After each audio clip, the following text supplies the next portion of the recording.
جس طرح انسان کے ظاہری جسم کو بیماریاں لگتی ہیں، اسی طرح بعض اوقات انسان کے دل کو بیماریاں لگتی ہیں۔ جس طرح بعض ظاہری بیماریاں ایسی ہوتی ہیں کہ ایک بیماری کئی بیماریوں کا سبب بنتی ہے۔ بعض اوقات ایسا ہوتا ہے کوئی چھوٹی سی بیماری بندے کے جسم میں لگ گئی اور پھر اس کی وجہ سے بڑھتے بڑھتے مسئلہ کہیں اور پہنچ جاتا ہے اور کئی بیماریاں نکل آتی ہیں، ایک بیماری سے دوسری بیماری نکل آتی ہے۔ تو جسم میں بعض اوقات اس طرح ہوتا ہے، تو اسی طرح انسان کا دل بھی بعض اوقات ایک بیماری اس میں پیدا ہو جاتی ہے اور پھر اس کی وجہ سے مزید بیماریاں پیدا ہوتی ہیں اور بندہ مزید گناہوں میں گرتا جاتا ہے، مزید گناہوں میں گر پڑتا ہے، اور ایک بیماری کئی بیماریوں کا سبب بن جاتی ہے۔ ان میں سے ایک بیماری حسد ہے، یعنی کسی کی نعمت کو دیکھ کر جلنا اور یہ تمنا کرنا کہ اس سے یہ نعمت چھن جائے، مجھے ملے یا نہ ملے، اس سے یہ نعمت چھن جائے، اس کو حسد کہا جاتا ہے۔ تو حسد بھی ایسی بیماری ہے کہ جو ایک بیماری کئی بیماریوں کا سبب بنتی ہے۔ مثال کے طور پر جس آدمی کے دل میں حسد ہوتا ہے تو وہ غیبت بھی کرتا ہے، وہ چغلیاں بھی کرتا ہے، وہ جھوٹ بھی بولتا ہے، اور اس کے دل میں بغض اور نفرت بھی پیدا ہو جاتا ہے، وہ فساد انگیزی بھی کرتا ہے، لوگوں کو لڑواتا بھی ہے۔ یہ سارے گناہوں کا جڑ کون سی بیماری بنی؟ حسد۔ یعنی جس بندے کے دل میں جلن ہوگی کسی کی تو اس کی غیبتیں بھی کرے گا، چغلیاں بھی کرے گا، جھوٹ بھی بولے گا، لڑائیاں بھی ڈلوائے گا۔ یہ سارے گناہوں کی جڑ حسد بنی۔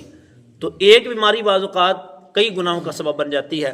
اللہ کریم نے ارشاد فرمایا، کفار مکہ کو حالانکہ پتہ تھا کہ نبی کریم علیہ الصلوۃ والسلام سچے نبی ہیں، نبی کریم علیہ السلام سچے نبی ہیں، لیکن اس کے باوجود ان کے ایمان نہ لانے کی ایک وجہ حسد بھی تھی، کیونکہ ان کو یہ تھا کہ ہم میں اتنے بڑے مالدار لوگ موجود ہیں، ابو جہل، ابو لہب وغیرہ، اور اتنے بڑے بڑے مالدار لوگ موجود ہیں، لیکن اللہ تعالیٰ نے قرآن نبی کریم علیہ السلام پہ اتارا ہے، ہم پہ کیوں نہیں اتارا؟ ہم میں کون سی کمی ہے؟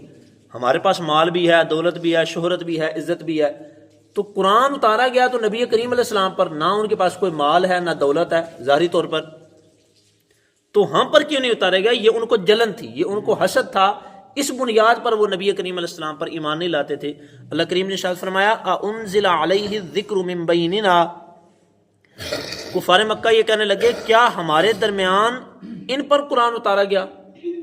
اَأُنزِلَ عَلَيْهِ الذِّكْرُ مِن بَيْنِنَا، کیا ہمارے درمیان ان پر قرآن اتارا گیا؟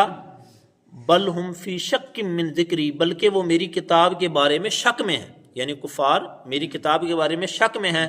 بل لما یذوقوا عذاب، بلکہ ابھی انہوں نے میرا عذاب نہیں چکھا۔ اگر وہ میرا عذاب چکھ لیتے، اگر اللہ تعالیٰ کی ان پر پکڑ ہو جاتی تو پھر انہوں نے مان جانا تھا سیدھے طریقے سے کہ بھی واقعی اللہ کی کتاب ہے، کیونکہ دل تو ان کا پہلے بھی تسلیم کرتا تھا کہ نبی کریم علیہ السلام سچے نبی ہیں، قرآن مجید سچی کتاب ہے، صرف ضد اور ہٹ درمی اور حسد کی وجہ سے وہ تسلیم نہیں کرتے تھے۔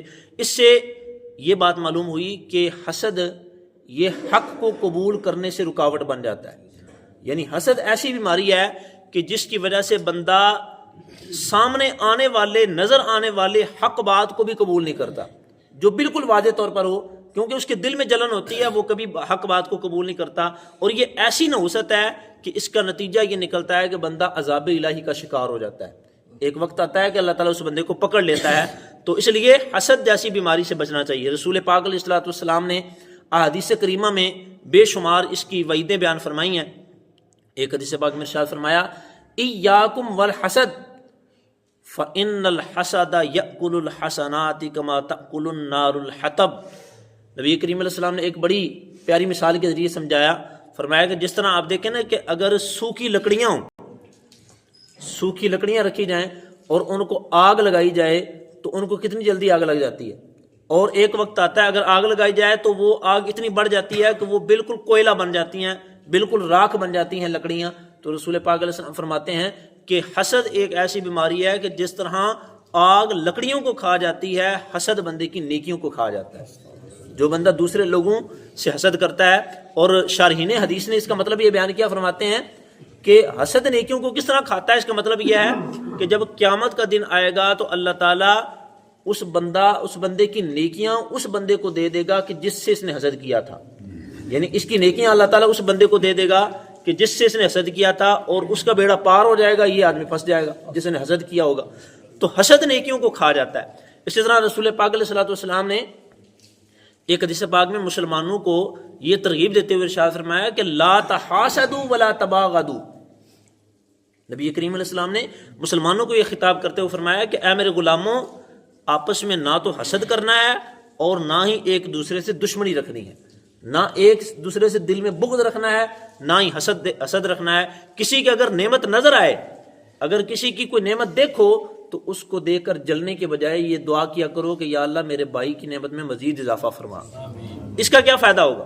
الجامع الصغیر کے اندر ایک حدیث پاک ہے کہ رسول پاک علیہ الصلوۃ والسلام نے ارشاد فرمایا کہ جب کوئی بندہ اپنے بھائی کے لیے دعا کرتا ہے نا، یہ بظاہر بڑا مشکل کام ہے، کسی کی نعمت دیکھ کر جو آدمی جلتا ہے تو اس کے لیے دعا کرنا بڑا مشکل کام ہے. لیکن نبی کریم علیہ السلام فرماتے ہیں کہ جب کوئی آدمی اپنے بھائی کے لیے دعا کرتا ہے نا کہ یا اللہ میرے بھائی کو یہ عطا فرما، میرے بھائی کو یہ نعمت عطا فرما، تو ایک اللہ تعالیٰ کا فرشتہ مقرر ہوتا ہے، وہ دعا کرتا ہے یا اللہ اس کو بھی عطا فرما. جو دعا کر رہا ہے یا اللہ اس کو بھی عطا فرما. تو دعا کرنا، مسلمان بھائی کے لیے دعا کرنی چاہیے. کسی کی نعمت دیکھیں تو جلنے کی بجائے دعا کریں. کسی جگہ پر میں نے پڑھا تھا، تحریر لکھی ہوئی تھی کہ سڑیا نہ کر دعا کریا کر، سڑیا نہ کر دعا کریا کر. یہ بڑا مختصر جملہ ہے، بڑا مجھے پیارا لگا کہ واقعی اگر کوئی بندہ کسی کی نعمت دیکھے تو سڑنے کے بجائے، جلنے کے بجائے دعا کرنی چاہیے یا اللہ میرے بھائی کی نعمت میں اضافہ فرما. اس کا فائدہ یہ ہوگا کہ بندے کو خود بھی اللہ تعالیٰ نعمت عطا فرمائے گا، اللہ تعالیٰ بندے کو اور نعمت عطا فرمائے گا.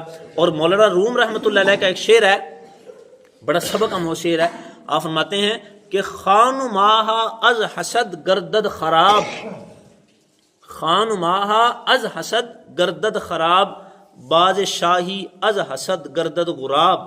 مولانا روم فرماتے ہیں کہ حسد ایسی بیماری ہے، حسد ایسی بیماری ہے کہ جس نے بڑے گھرانے اجاڑ دیے ہیں، اس نے بڑے گھر خراب کر دیے ہیں حسد نے. اور فرماتے ہیں کہ حسد ایسی بیماری ہے کہ اگر باز بھی ہو نا، باز سب سے اونچا اڑنے والا پرندہ ہے، کہ اگر باز بھی ہو اور اسے حسد لگ جائے تو وہ بھی کوا بن جاتا ہے. یعنی بتانا یہ مقصد ہے کہ اگر بندہ جتنا بھی نیک ہو، جتنا بھی پارسا ہو، جتنا بھی بڑے مقام و مرتبے پر ہو، لیکن اگر اسے حسد جیسی بیماری لگ جائے تو وہ اللہ تعالیٰ کے قرب سے گر جاتا ہے، وہ بندہ اللہ تعالیٰ کے نزدیک ہونے کے باوجود نیچے گر جاتا ہے. تو اس لیے اس بیماری کو اپنے دل سے ضرور نکالنا چاہیے. اللہ تعالیٰ کی بارگاہ میں دعا ہے اللہ تعالیٰ ہم سب کو حسد جیسی بیماری سے محفوظ فرمائے، اللہ تعالیٰ ہم سب کو دل کی صفائی عطا فرمائے. آمین بجاہ النبی الامین صلی اللہ تعالی علیہ وسلم.